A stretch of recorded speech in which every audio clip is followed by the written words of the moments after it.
procedure. Begin by placing the equipment in a level area that will offer the least chance for material contamination. Avoid setting up next to trash chutes, roof vacks, under trees, or any place that contaminants can fall into the open drum. Assemble all the components necessary to complete your spray system, such as inline heater, hose, and gun. Check all the hose connections for proper installation prior to starting. Prepare the material to be sprayed according to the manufacturer's recommendations. This may involve mixing or pre-warming of the material during cool weather. If an inline heater is to be part of the system, connect the power cord to the 12-volt receptacle located mid-frame on the 4518X's left side. Pull the engine dipstick and check for the correct oil level. Remove the hydraulic tank oil level plug for visual inspection. Hydraulic oil should not exceed the inspection port's height when cold. Check and add oil to the displacement pump wet cup if necessary.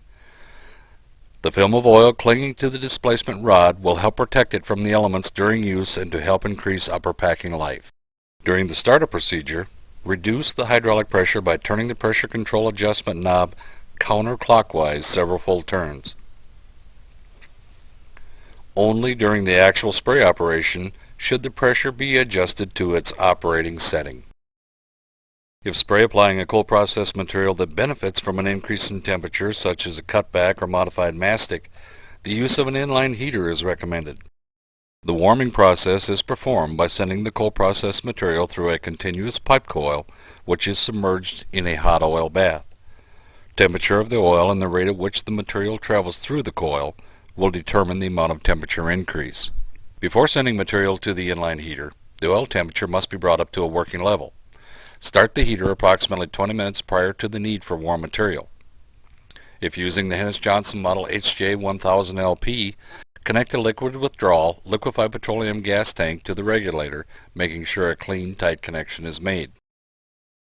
Before making any adjustments to the inline heater, move the manual gas valve to the off position to properly check or adjust temperature settings. The HJ1000LP has two separate controls, one for monitoring and setting the oil temperature, and one for monitoring and setting the product temperature. To calibrate the oil temperature in preparation for work, turn the oil temperature switch to the on position. The digital display will flash a row of 8s, go momentarily blank, and then display the oil's current temperature. A small green flashing light will appear in the upper left-hand corner, indicating that the call for heat sequence has begun. Within a few seconds, you will hear a continuous sparking noise, which is occurring at the igniter located at the center of the burner. This spark can also be visually inspected by looking through the back of the burner tube to the ignition points. Check the oil temperature cutout setting by pushing down and holding the far left button on the digital display. The display will flash the letter F, which indicates that the temperature is calibrated in Fahrenheit. It will go momentarily blank and then will display the oil temperature cutout setting. When the oil temperature reaches this temperature setting, the burner will shut itself off. When the oil cools below this setting as cold material passes through the oil chamber, the burner will again ignite in order to maintain a steady oil temperature. The average oil temperature setting is 250 degrees. Seasonal temperature changes, additional hose lengths, and change in tip size may require that the oil temperature setting be changed. To increase the setting, push down on and hold the left-hand button located on the digital display. While still holding down on the left button, push and hold the right button to increase the setting, or push and hold the center button to decrease the setting. Once the desired setting has been reached, release the two buttons. The oil temperature switch must now then be turned off and on again to accept the command change. Once spraying begins, the product temperature switch should be turned on. This control monitors the inline warmer's product outlet temperature. If the product temperature exceeds its calibrated setting, it will prevent the burner from reigniting. The average product temperature setting is 110 degrees.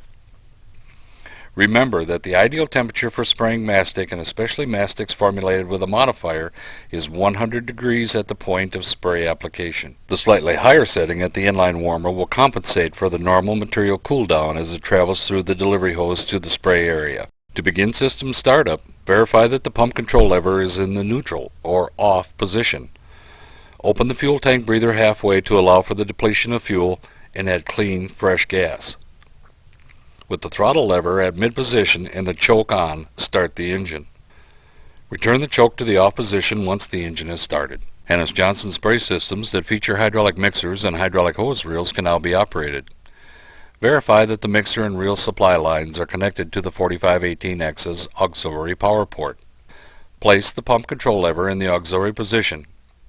Hydraulic pressure is now being directed to the mixer and reel. Hennes-Johnson reservoir mixers are multi-directional.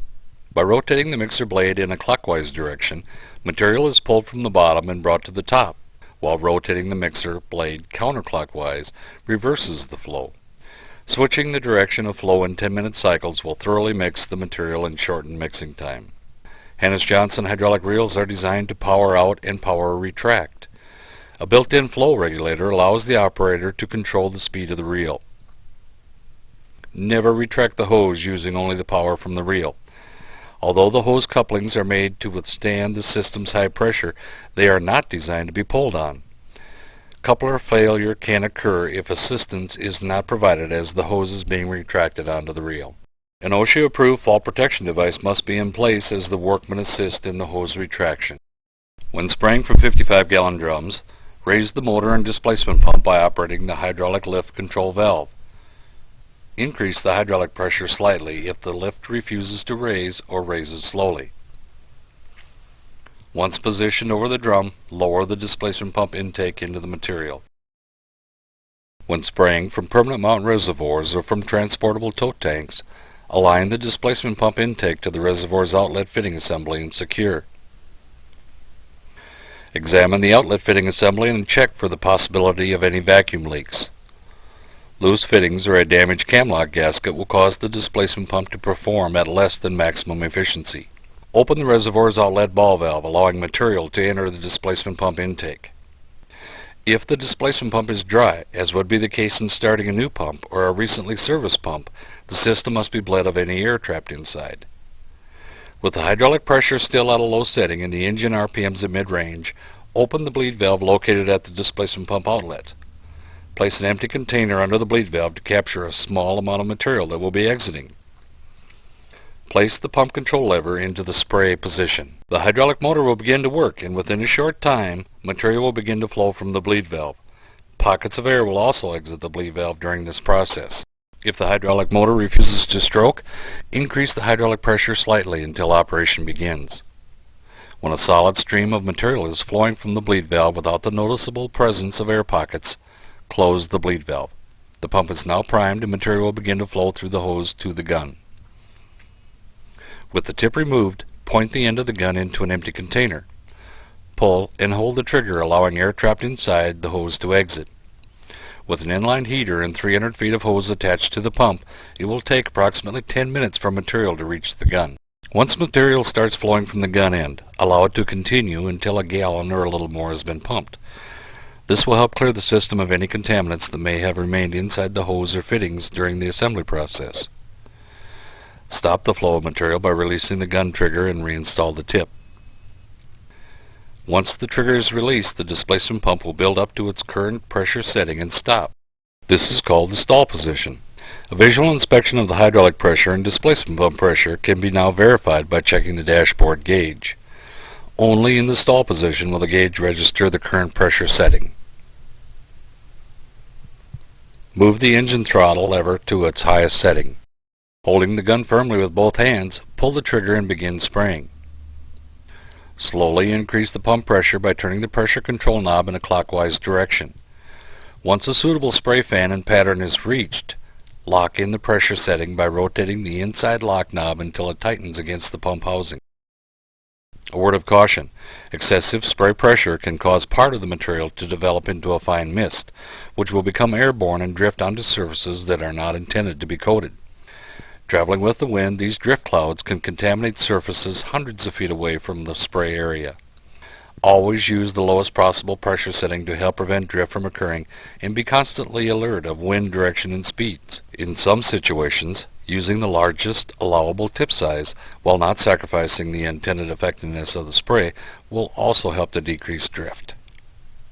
Spraying techniques will vary according to the type of roof system being applied and many times according to the preferred method of the operator. The basic rule of thumb, however, is to keep the spray nozzle at a comfortable distance of 12 to 20 inches from the work surface and to move in a flat, straight, continuous motion.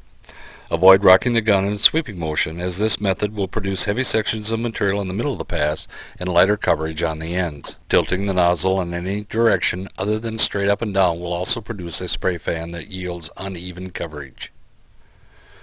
Whenever the spray operation is stopped for an extended period of time, always relieve the pressure from the system by following the pressure relief procedure as instructed earlier in this presentation.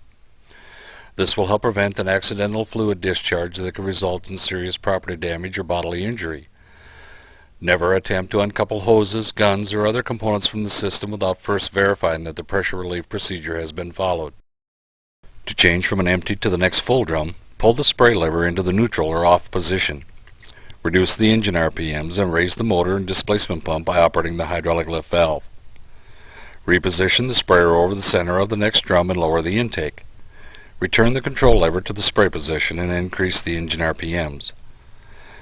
If this procedure is done in the shortest amount of time possible, there will be no need to reprime the pump. However, if the pump intake tube is allowed to drain, which produces a large air pocket in the intake, follow the pump priming procedure. Be sure to relieve the pressure from the system before opening the bleed valve. If the drums are placed side by side, raise the displacement pump from the empty and swing it over to the full drum in one quick motion and resume spraying. Flushing the system with cleaning solvent on a daily basis is always considered a good maintenance practice. However, during warm weather, many materials can be left in the pump, the inline heater, the hose, and gun for extended periods of time. Rule of thumb is that if the material can be stored in an enclosed container such as a pail or drum without curing, it can also be stored inside the spray system. During cool weather, however, flushing becomes a necessity due to the change in viscosity that takes place as the material is subjected to the colder nighttime temperatures. Although the colder temperatures will have little or no effect on the equipment, the thicker material is more difficult to draw and push, making the line loss factor increase beyond the system's capabilities. Flushing the system is a simple procedure, and once a workable pattern for flushing the equipment is established, the process will only take a few minutes of your time and will help in assuring a no-hassle startup the next day. First, choose the correct flushing solution. Refer to the material manufacturer's specification for tool cleaning, which is normally listed in the product literature. Be sure to follow any safety warnings listed by the manufacturer regarding the use of the solvent. Select a suitable container to store and transport the flushing solution. A spray system with inline heater and 300 feet of hose will require approximately 20 to 25 gallons. A well-marked, clean, empty drum with lid works well for storing the solution. Once in a proper container, the flushing solution may now be used repeatedly throughout the season, providing it is kept free of foreign debris. Begin the flushing process by first following the pressure relief procedure and reducing the system pressure setting. If an inline warmer is being used, turn it off now and allow a few minutes for cooling down. Never attempt to remove hoses from an inline warmer that is at operating temperature. Reduce the engine RPMs to mid-range. Lift the displacement pump from the material container and lower it into the flushing container. Remove the spray tip from the gun. With the pressure reduced, place the pump control lever in the spray position and trigger the gun while pointing it into the material container. Flushing solution will now push out the product from inside the system, returning it to the material drum. When all the material is pushed through the system and the presence of the flushing solution is apparent, release the gun trigger and point it into the solvent container. Pull the gun trigger again and begin recirculating the flushing solution for another few minutes. Stop the pump, relieve the pressure from the system by pulling the gun trigger, and turn off the engine. You now have a system that is cleaned, flushed, and ready for cold weather protection or storage. To begin spraying material again, reverse the procedure by chasing the flushing solution out with fresh material. Return the flushing solution to its storage container for use the next time flushing is desired. On a typical Hennes-Johnson trailer rig with mounted flush tank, the flushing process is simplified even further. Move the pump control valve to the off position and reduce the pressure setting. Follow the pressure relief procedure by pulling the gun trigger. Close the reservoir's 3-inch outlet valve and open the flushing tank's 2-inch outlet valve. Place the pump control lever into the spray position. Remove the tip from the gun and direct the material flow back into the reservoir until the flushing solution comes through. Continue flushing by circulating solution through the system and back into the flush tank. Shut down the system and once again relieve the pressure to prevent accidental fluid discharge while the system is not in use. With Hennes-Johnson trailer rigs that feature a wet storage box, the gun can be removed from the hose and soaked overnight for easy cleanup the next day. Cap the hose end to prevent damage to the hose fitting and also to protect the material from contamination.